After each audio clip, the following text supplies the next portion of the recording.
Hello everyone. तो आज मैं एक ऐसा टॉपिक लेके आई हूँ जो कि सबको रिलेट करता है and everyone should listen to it. तो आज मैं बात करने वाली हूँ आर्थराइटिस के बारे में। आर्थराइटिस एक जॉइंट रिलेटेड यानी जोड़ों से रिलेटेड बीमारी है जो कि बहुत तरह की होती है, जिसमें से ऑस्टियोआर्थराइटिस है वो बहुत ही कॉमन है और कोई भी जॉइंट में हो सकती है। बट ज़्यादातर ये वेट बेयरिंग जॉइंट यानी कि जहाँ पे हमारा वेट ज़्यादा आता है, बॉडी का वेट, उसी जॉइंट में ज़्यादातर होती है। जैसे कि हमारा बैकबोन है, हिप जॉइंट है, नी जॉइंट है, एंकल है, उसमें बहुत ही कॉमन है। और ज़्यादातर केस में नी जॉइंट यानी कि हमारा घुटना जो होता है उसमें होना बहुत ही कॉमन बात है, स्पेशली इन इंडिया। तो जनरली कोई भी एक जॉइंट लेते हैं, जैसे कि हमारा नी जॉइंट होता है, तो हेल्दी जॉइंट में हमारा जो कार्टिलेज होता है जो कि कुशन का काम करता है और जो भी बोन सरफेसिस होती है वो स्मूथ होती है। तो अभी हम ये जानते हैं कि जब भी किसी को ऑस्टियोआर्थराइटिस की शुरुआत होती है या कोई भी इस डिसीज़ से सफ़र कर रहा होता है तो जॉइंट में एक्चुअली में होता क्या है। तो हमारे वो कुशन को हेल्दी रखने के लिए उसको प्रॉपर न्यूट्रिशन मिलना बहुत ही ज़रूरी है, जो कि किया जाता है साइनोवियल फ्लूइड द्वारा।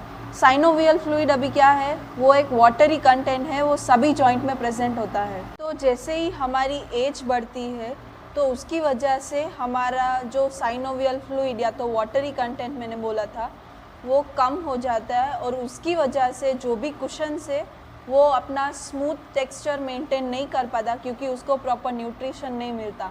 और उसकी वजह से हमारा जो कार्टिलेज यानी कुशन होता है उसमें वेयर एंड टेयर स्टार्ट हो जाता है, यानी कि उसका टूटना शुरू हो जाता है, जिसको हम बोलते हैं डीजेनरेटिव चेंजेस। और इसके साथ साथ उसमें छोटे छोटे बोन फॉर्मेशन भी शुरुआत हो जाती है, जिसको हम ऑस्टियोफाइट बोलते हैं, जो कि और हमारे कुशन्स को हार्म पहुंचाते हैं, जिसकी वजह से उसमें ज़्यादा वेयर एंड टेयर आता है। तो ऑस्टियोआर्थराइटिस 4 स्टेज में होता है बेस्ड ऑन इट्स सीवियरिटी कि कितना अफेक्टेड है आपका जॉइंट। तो पहले स्टेज में सिर्फ आपको मॉर्निंग में स्टिफनेस यानी कि जकड़न जैसा महसूस होगा, थोड़ा बहुत पेन या डिस्कम्फर्ट होगा, वॉकिंग में थोड़ा प्रॉब्लम आएगा या तो सीढ़ियाँ चढ़ने उतरने में प्रॉब्लम आ सकता है। सेकेंड स्टेज में क्या होता है कि आपका थोड़ा जॉइंट स्पेस होता है वो कम हो जाता है, उसकी वजह से आपको पेन बढ़ता है और मॉर्निंग में थोड़ा ज़्यादा स्टिफनेस फील होता है।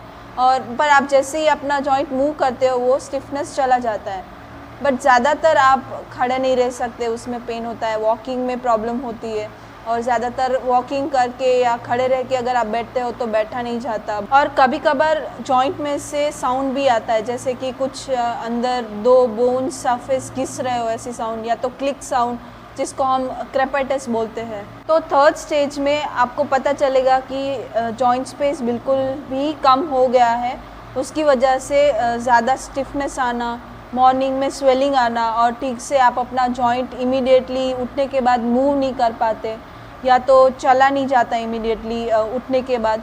तो ये सारे सिम्टम्स आते हैं।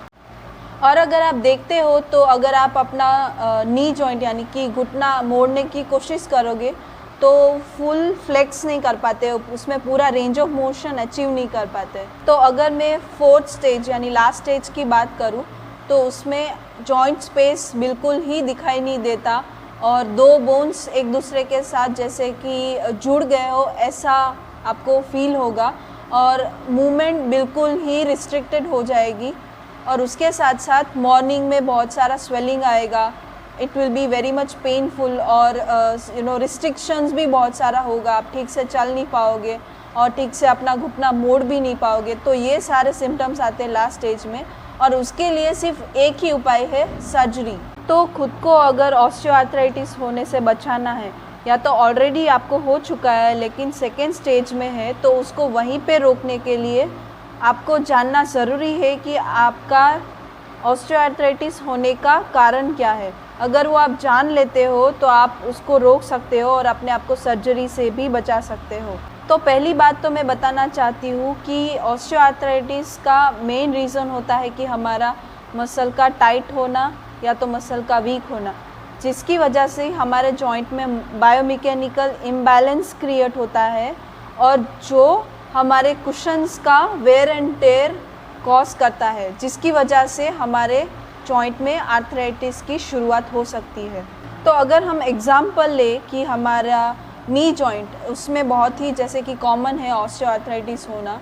तो अगर हमारा बैक ऑफ थाई मसल यानी कि हमारे नी के पिछले वाला मसल होता है वो टाइट होता है, तो उसको कैसे चेक करें कि वो टाइट है या नहीं है। तो यहाँ पे मैंने एक पिक्चर दिया हुआ है, आपको सेम वैसे ही फॉलो करना है। अगर आप वैसे ही सेम फॉलो करते हो और उसमें आप अपने हाथ से टो को टच कर लेते हो तो मतलब आपका मसल टाइट नहीं है। अगर आप उसको टच नहीं कर पाते हो मतलब आपका मसल टाइट है, आपको पाँव के पिछले वाले भाग में आपको टाइटनेस फील होगा।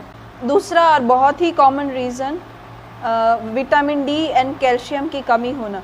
तो ये दोनों का मेन वर्क क्या है कि हमारे बोन्स को और जॉइंट्स को स्ट्रॉन्ग रखता है। अगर यही हमारे बॉडी में कम है तो definitely it will give origin to the osteoarthritis. तो विटामिन डी के लिए आप मॉर्निंग सन बाथ ले सकते हो या तो इवनिंग सन बाथ ले सकते हो, जो कि बेस्ट सोर्स है फॉर विटामिन डी।